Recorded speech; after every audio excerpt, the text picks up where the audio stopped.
Ready when you are. Okay, Dr. B, hit record and then let it run a little bit. Okay, All right, and 3, 2, 1, go.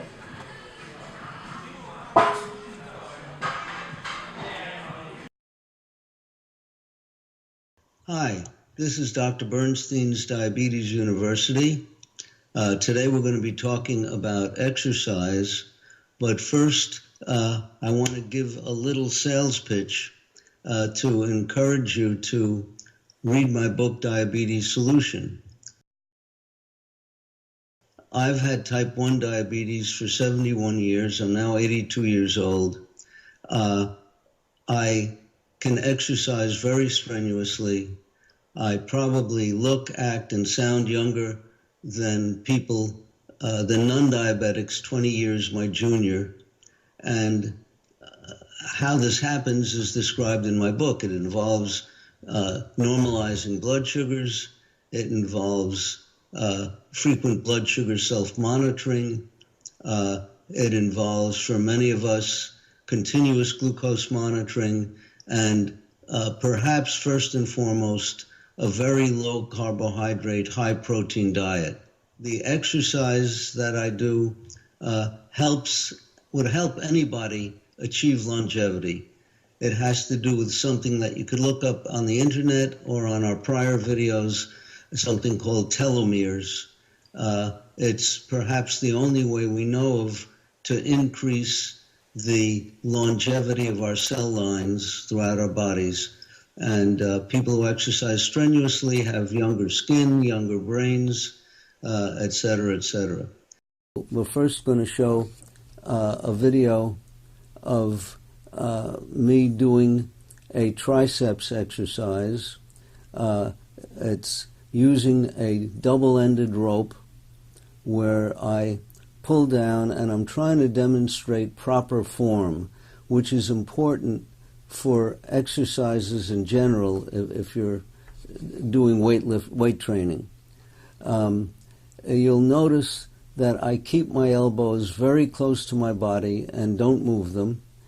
You won't see that my legs are bent. That's very important. I'm almost squatting, but because of the dark background, you can't see that I'm squatting while I do this, practically. And I bring my arms around to the sides of my body as I pull the rope down, and with my elbows held against my body, my hands are going way out to the side and around to the back. And you can see as I do this that one of the 3 triceps muscles in my arm gets exaggerated. That's the particular one of 3 muscles that is being exercised. Now, the next triceps exercise that I'm doing is with one hand on a grip. And I do it twice, once with the right hand and the other with the left hand. And you'll see again that I'm following very carefully a special form. And each exercise requires a different form, and it's important to learn proper form if you want to get the most benefit. Now here, I again have the elbows against my body, and I'm not moving them, but I'm pulling the handle way, way down and then around behind me. And as it goes behind me, you could see another one of the 3 tricep muscles moving in my arm, in my upper arm. And it's telling you that these exercises are specific exercises for specific muscles. The third video that you're now watching is leg raises. And you'll see blue objects around my ankles. These are little pockets that are holding weights. And I have a total of 2 pounds on each leg. Now, it doesn't seem like very much weight, but if you figure that maybe the whole leg is 15 pounds, this is probably about 20% of the weight of my leg. So I've increased the weight of my leg by 20%. Now, I didn't start doing this exercise with 2 pounds on each leg. I started with no weights. And I started maybe with only 10 lifts. And I found over time, maybe it took me a year, increased the number of lifts by 1 lift every time I went to the gym. When I got to 75, I was getting bored, so I started adding weight. And the first weight I added was a ½ pound to each foot. And when I got over 30 raises, I upped it to a whole pound for each foot. And now I'm up to 2 pounds for each foot. So we're gradually getting stronger and stronger, even though I'm 82 years old.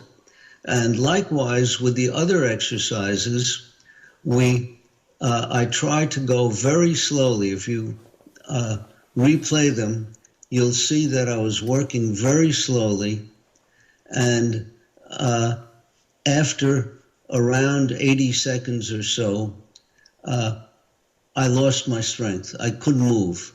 And you could see where I suddenly let go of the handle because I'm wiped out.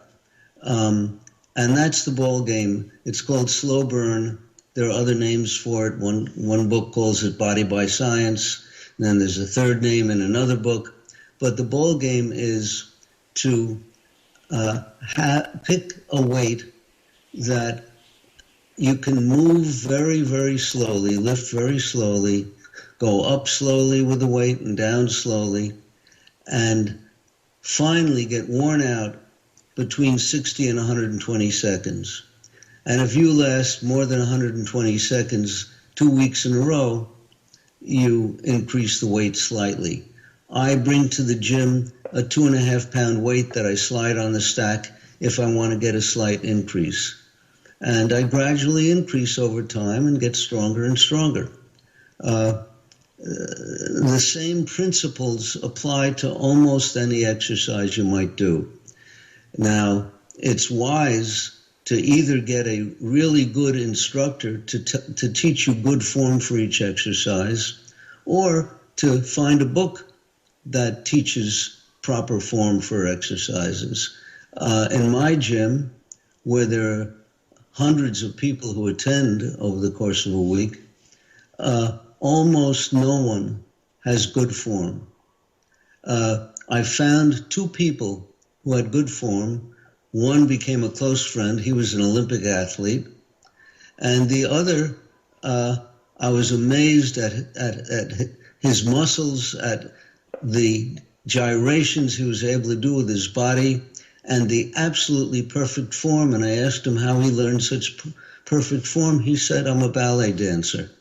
So you don't see good form routinely, and most instructors may not even know good form, but there are ways of finding out, and you have to do a little research. Thanks for watching. Let's see what you could do with your blood sugars and your muscles.